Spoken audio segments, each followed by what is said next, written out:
And we're back on the SportsMax Zone. With a growing number of players and support staff testing positive for COVID-19, organisers of the Indian Premier League, IPL, have been forced to suspend the competition until further notice. All foreign players, including 9 West Indians, are expected to return home. News of the suspension came following an emergency meeting of the IPL management. That meeting was convened after reports emerged that an unnamed player from Sunrisers Hyderabad and the bowling coach for Chennai Super Kings were the latest persons inside the IPL bubble to test positive for COVID-19. The Board of Control for Cricket in India then issued this statement. The decision was taken keeping the safety, health and well-being of all the stakeholders in mind. These are difficult times, especially in India, and we have tried to bring in some positivity and cheer. However, it is imperative that the tournament is now suspended and everyone goes back to their families and loved ones in these trying times. Well, India is the world's second most populous country, of course, and it has recorded over 20 million cases of COVID-19, 20,300,000 plus the last time I checked, with over 220,000 deaths. So it's not a surprise that we are here. Would you blame the IPL bosses for waiting this long to shut it down?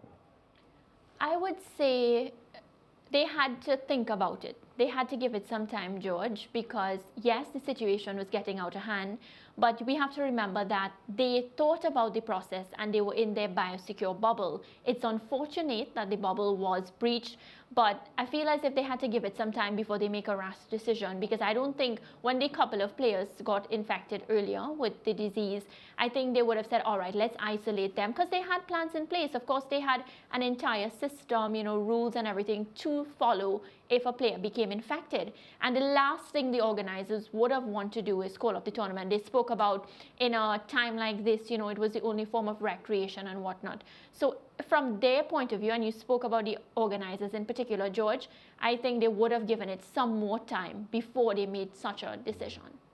Yeah, one of the things with a decision like that is because of what the IPL is and what it represents financially, the organizers and the BCCI would want to look at the factor of the escapism that it provides for the country on a whole that is struggling very, very badly with the horror of what is happening around them. So, people are mentally deflated. They feel lost and so on. And the organizers would want to suggest that, the IPL is the one bright spark that, at least keeps people's spirits up. And as I said, the issue of escapism for them. But the reality of the horror that is going on cannot be escaped. And I think at the point where the bubble is breached and players within the IPL begin to test positive for COVID-19, at that point it becomes a no-brainer. But I still believe that if there were no cases within the teams, maybe the organizers would still be hanging on and pressing on with the tournament. So a couple of things here. So if we say that if we take the escapism point, why is it that the tournament wasn't played in the UAE? And that was my issue. Why it worked last year, right, George? Yes. Why not stick to that? And why spread it out across so many different venues? That was the issue I had for myself. So here's the thing. It appears now that the tournament was spread across various venues so that they could play the bulk of the games at the Narendra Modi Stadium, named after the Prime Minister, which is also in the home state of one of the senior ministers of his BJP, well, not BJP party, of senior ministers of his government, senior official in the BJP government and party different. So it was because of that. So you want to bring the showpiece to the boss's place, so you structured it like this. India has created a record, because this is the first biosecure bubble, since biosecure bubbles have been used for sporting events, that has been breached in this manner. None of the other times when biosecure bubbles have been used by teams for sporting competitions has the bubble been breached. When the NBA went to the biosecure bubble and they had more teams than the IPL has teams in this competition, the NBA went to one central location, Disney World, so they could control things.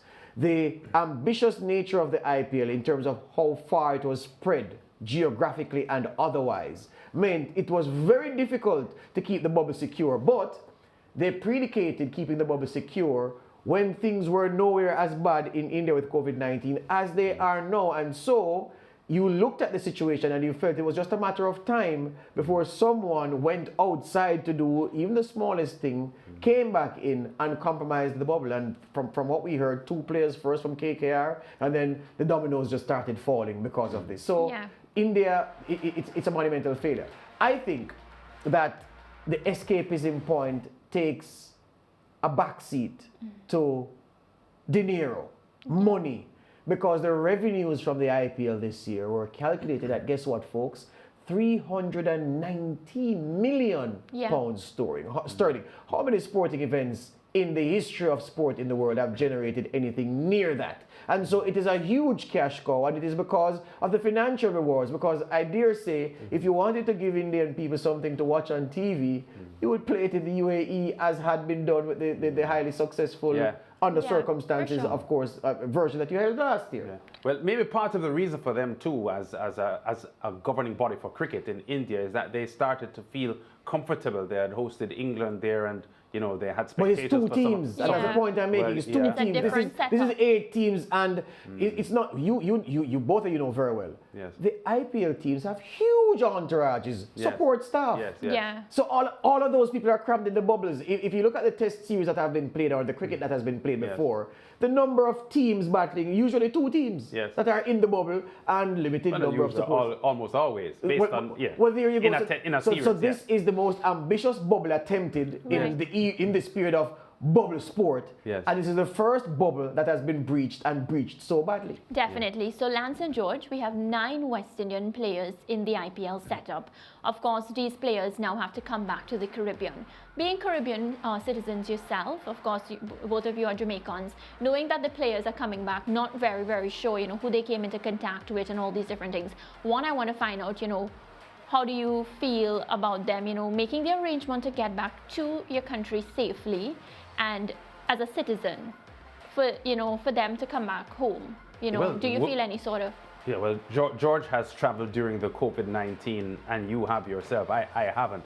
But the protocols that are in place would suggest that, they would have to go through testing and quarantines and so on. So I wouldn't be overly worried about them coming back. I think the Aussies have a problem because the Prime Minister in Australia has closed the border on these players. So Michael Slater, who is there as a commentator, and coaches like Ricky Ponting, and then the players, I'm not sure where they're going to go.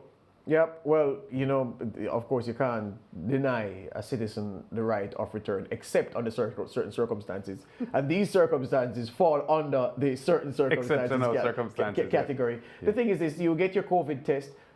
In the case of the specific question Mariah asked about the 9 West Indians, it's easy to track those. Very, very easy. Yes. Chris Gayle comes back, slap a bracelet on him. Andre Russell comes back, you do the same. Narayan goes back to TT. Well, Narayan can't go back to TT, can he? Because Dr. Rowley has closed the borders. No, he can go if he gets an exemption. So you said no, he can go if he gets an exemption. So no, he can't go. He's saying it's not automatic. Right, George, you're saying it's not automatic. Yeah, because Gayle and Russell can automatically come back. There's nothing to stop them, but they have to. So it's just 9. So you monitor them, and you tell the public.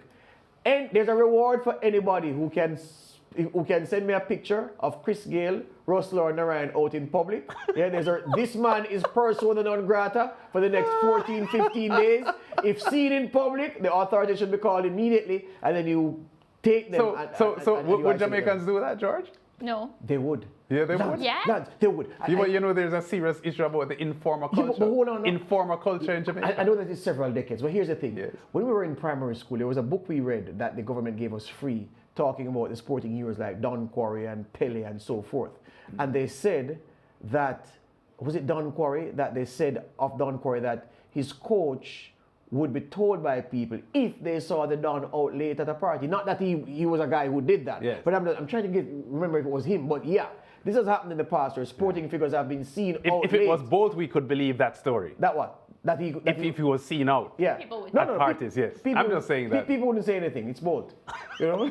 But I'm just saying that these guys, because it's life and death, Yes. I'm sure, Lance, that Yes. people report They'll find Narayan a and way. company. Yeah, man, they report them. They report them. Break time? Why Yeah. not?